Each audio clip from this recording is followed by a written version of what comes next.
of the week this week goes to none other than Hunter Biden, son of Joe Biden and convicted felon. The news media was in a frenzy this week because Hunter attended the state dinner for Prime Minister Modi of India. And this was following his recent conviction for tax evasion. Here is a report from NBC. Hit it, Jesse. The state dinner at the White House honoring India's prime minister was ripe for potential discomfort. It should be an interesting dinner. Hunter Biden was on the guest list, arriving by trolley with his wife. Hunter, how do you feel after taking the plea deal? Hunter recently agreed to plead guilty to 2 tax-related misdemeanors and enter into an agreement to resolve a gun charge. House Speaker Kevin McCarthy called it a sweetheart deal, though he avoided the subject at last night's dinner. Yes. I'm having dinner tonight with Hunter Biden and Mark Carlin. Look, I'm looking forward to taking my daughter-in-law for the very first time to the White House and to the state dinner. Reporters described the president's son as being at ease, shaking hands and chatting. The dinner came just hours after Republicans released transcripts of their interviews with 2 whistleblowers at the IRS, who claimed the Justice Department granted Hunter Biden preferential treatment. According to the transcripts, the whistleblowers claimed some investigators pushed for Hunter to face felony charges, and they claimed senior Justice Department officials blocked prosecutors' attempts to bring charges against Hunter in Washington and California. But the DOJ is pushing back, saying the Trump-appointed prosecutor had full authority over the case, including when and where to bring charges. Now, what that report omitted to mention is that aside from being a tax cheat, Hunter Biden has had a long and loving relationship with sweet, sweet Lady Cocaine. Woo! The boy has a Roomba for a nose. And that right there is what shows me that Joe Biden does not have any real black people around him. Because any black person with an addict in a family knows that you do not invite your crackhead cousin to the family cookout, because that's a surefire way to ensure that all the good silverware is missing before the chicken is even off the grill. And lo and behold, Joe Biden's crackhead chickens did come home to roost. Jesse, if you will be so kind. The Associated Press reports that a white powdery substance, which forced an emergency shutdown and an evacuation at the White House Sunday, was in fact cocaine. Law enforcement sources told the Associated Press the cocaine identification came from a preliminary test. The Secret Service and the Biden administration have not commented on that update of the cocaine being found in the White House. Reports say while doing return rounds, Secret Service agents found the cocaine inside a work area of the West Wing, which houses the Oval Office and offices of the president's top aides and support staff. The president and members of his family were at Camp David when the discovery was made. Now, in all fairness to Hunter Biden, I mean, who amongst us has never done a tootski or two at a company Christmas party in order to make a boring conversation with Betty from accounting a little bit more palatable? That's just good table manners.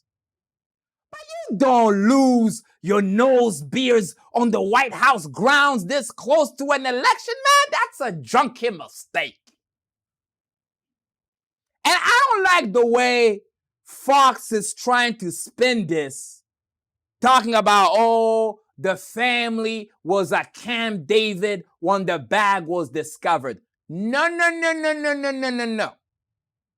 We're going to need to see all the surveillance footage from that night. We're looking for Hunter Biden in the middle of accepting yet another job from a Ukrainian gas company, suddenly beginning to violently pat himself because he just realized that his booger sugar is missing. Yes, Joe, he is discombobulated and in need of a bump. And Joe, I better not see you on that debate stage talking about, oh, He wasn't actually looking for drugs. He was merely stomping the ground in solidarity with HBCUs. No, sir. Black people will not be bailing you out of this one. You should have known better. But I also have to look at this from Hunter Biden's perspective. I mean, do any of us really know what it's like to be the son of the most powerful man in the world? Seriously, how would you know?